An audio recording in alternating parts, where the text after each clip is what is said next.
Let's turn now to another story. With Republicans holding the majority in Washington, many are wondering how the Democrats will rebound in the midterms and beyond. For more on that, we're going to bring in David Hogg. He's the vice president of the Democratic National Committee and an activist for many years now. David, welcome to Scripps News. Thank you for having me. Okay, what is the purpose of this new initiative that you have within your group? It's called Leaders We Deserve. And how are you funding this? So this is funded from grassroots donors around the country. The work that I do with Leaders We Deserve has been done long before I was a vice chair at the DNC. And the work that we're doing is twofold. One, we're looking to elect the most effective Democrats possible. And part of that looks like challenging Democrats that are failing to meet the moment right now. Our party has a 27% approval rating, and specifically challenging Democrats that are in safer Democratic seats that in no way, shape, or form risk us losing a majority in Congress by any means whatsoever. Our party is in a moment of crisis. Our country is in a moment of crisis right now, and we have to show people how we are actively working, not to push out older people by any means, but push out ineffective people and bring in the most effective leaders that are ready to meet this moment. And that's part of what Leaders We Deserve is here to do, along with supporting younger people that are running in our frontline districts around the country that can help make sure that we win a majority for the Democratic Party. Who in particular are you hoping to primary, and who are you endorsing and potentially going to give money to in order to support their efforts to run for office? You know, right now, part of the hope here with announcing this is that many of our members that are failing to meet the moment and know they're failing to meet the moment will decide not to seek re-election, so that a primary is not necessary in the first place. So that's part of what we're waiting to see right now. We don't want to have to do this, to be clear. And I can't be clear enough. This is not just something that is about age. This is about effectiveness more than anything. Unfortunately, there are people of all ages that suck. There are people of all ages that are great too. It's not something that is just about an age limit, for example.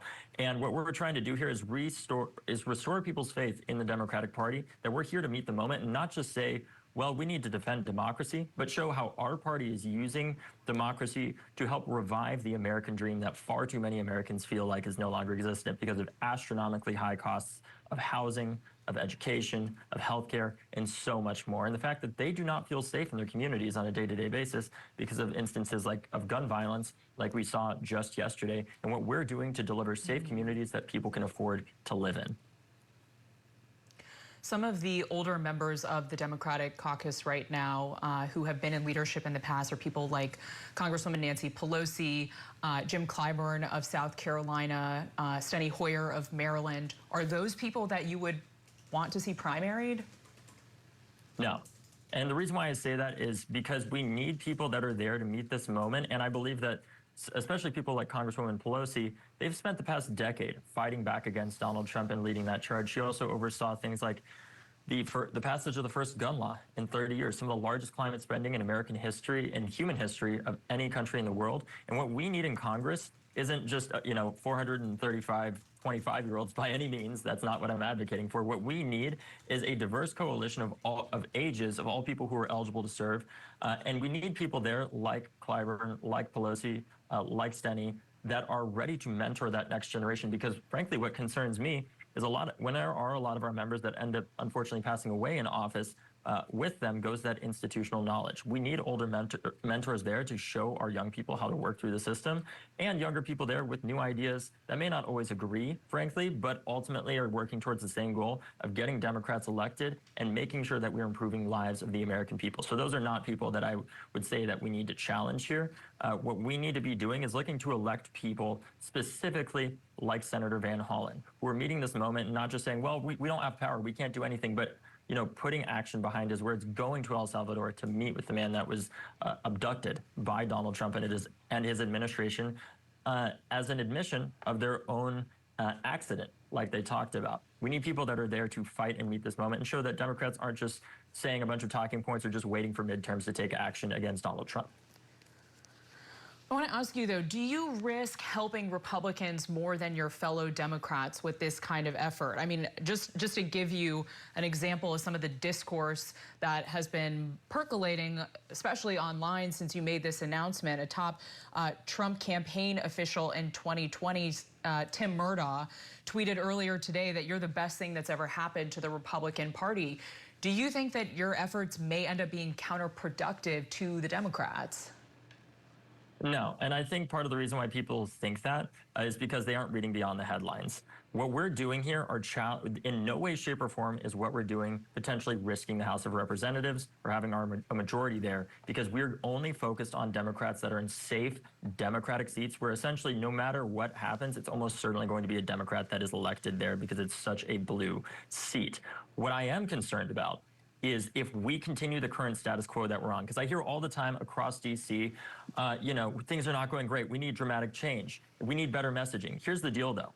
We can have the best script in the world, but if you have terrible actors, it doesn't matter how good that script is. And a lot of people, clearly by the polling, know they feel like the Democratic Party is not meeting this moment. And the only way we're going to change that is by electing leaders who are there to fight for them, that are on the front lines a lot of the time of so many of these issues. So, for example, right now in Congress, if we had the same number of 25 to 30-year-olds elected in Congress that there are proportionally in the general population, we'd have over 40 members of Congress under the age of 30. Right now, we have one. That is a huge problem for the future of our party, because we know people like Lyndon Baines Johnson, people like FDR, people like even Joe Biden were all under 30 when they were first elected. And I believe a major reason why they became as effective as they did as presidents was because they were so young when they started. And it turns out when you start young, you know how to get things done. But unfortunately, right now, it is so much harder for our young people to get elected. And we need to make sure that we are giving them the space to get elected here. And our older members aren't just sticking around forever until they end up passing away in office, frankly, because that's not good for our party either. But we need to make sure that we win a majority for Democrats. And that is a major emphasis of what we're focused on here. And that's what we're here to do. The well-known Democratic strategist James Carville said in response to this announcement of this plan that you have to primary Democrats, he said that the DNC should sue you and called you, quote, a contemptible little twerp. What is your reaction to that? Try it.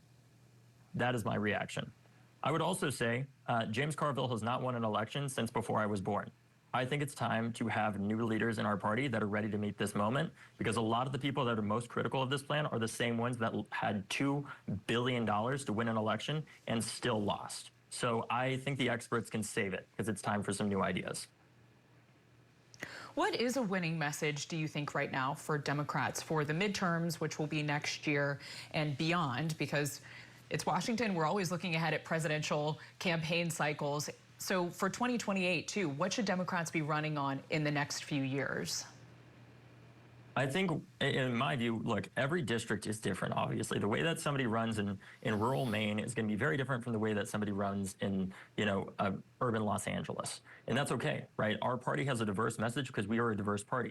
We are not a cult. It's going to always be harder for us to have a very united message in comparison to the other side if we don't have a strong man at the top that's saying you have to be in line with this or else you're excommunicated. Nobody wants that in our party, and I think that's part of what makes us strong. Our message, though, in my view, across the board, no matter what the district is, needs to be, what issues are we focusing on that affects everybody, of every single race, of every single gender, of every single age? And what I mean by that in particular is the fact that the American people, especially our young people, but people of all ages, are increasingly losing faith in the American dream. They feel like they are not going to be able to afford to graduate college without a lifetime sentence of debt. They are having to make impossible decisions like my family had to make when my father was on his deathbed in the final stages of early onset Parkinson's, where we had to figure out how long we could afford to keep him alive because his end-of-life care was $19,000 a month. Families across this country every single day are having to make impossible decisions they should never have to make in the wealthiest country in the world. And the message that we need to be focused on is, what are we doing to make it more possible for the American people to achieve the American dream that far too many feel like is out of reach for them? And in addition to that, there are two other messages I would say. One is, what are we doing to ensure that we're keeping people safe in their communities, to combat crime, to combat gun violence especially? And what are we doing to ensure that we're creating a reformed campaign finance system so that the special interests that have destroyed so many elements of the American dream, that have driven up housing costs, that have driven up the cost of education and so much more, do not have power, because the only representation that we should have in Congress is the people's interest, not special interests. I think those are the messages that we really need to focus on, that everybody can get behind. I want to just ask you a final question about what happened yesterday, because you have kind of risen to national prominence for your gun violence prevention efforts. There was this on-campus shooting yesterday at Florida State University in Tallahassee, and President Trump reacted to it, saying that it was horrible, and things like this take place. What is your reaction to what he said yesterday about that mass shooting? You know, he said he talked a lot about the importance of that he has a responsibility to protect the Second Amendment. He also has a responsibility to protect the American people from harm. And he is failing to do that when he says this is just something that happens. This is not just something that happens. Look at other countries around the world, even the ones like Switzerland that have many firearms. They have a very strong system of regulation around those firearms. That is the reason they don't have school shootings on a daily basis. We need to make sure that in this country, that if you want to own a firearm, you're legally required, that being responsible with it is not just a voluntary thing, it is a legally required thing. What do I mean by that? In Florida, we do not have a law that specifically requires parents to securely store their firearms to ensure that people are not able to access them who should not be able to. As we've come to find out from this shooting, this firearm came from a member of law enforcement's household and was used to commit the shooting. We need to make sure that we're holding parents accountable if they are not responsibly storing their firearms, and have a multitude of answers here to address gun violence. And what do I mean by that? We can't just focus on how somebody gets a gun. That is obviously very important. We need to focus on why do they feel the need to pick up a gun and kill somebody else in the first place. And Democrats and Republicans were always butting heads on this, obviously. But we have made progress on it. After Uvalde, a bipartisan group of members of Congress came together and passed the first federal gun law in 30 years. And in the time since, we've seen double-digit reductions in gun homicide. That is remarkable. It is nowhere near enough because we need to have a 100% eradication of gun violence and gun deaths in this country. But we have made progress in a bipartisan way. And what I would encourage legislators in Florida and in Congress to do is to figure out how we can work across the aisle, acknowledging our disagreements, but acknowledging the fundamental agreement that we all do have, that we need to do something about this crisis in this country other than just debating it. David Hogg, Vice Chair of the Democratic National Committee, thank you so much for joining us today. Thank you for having me.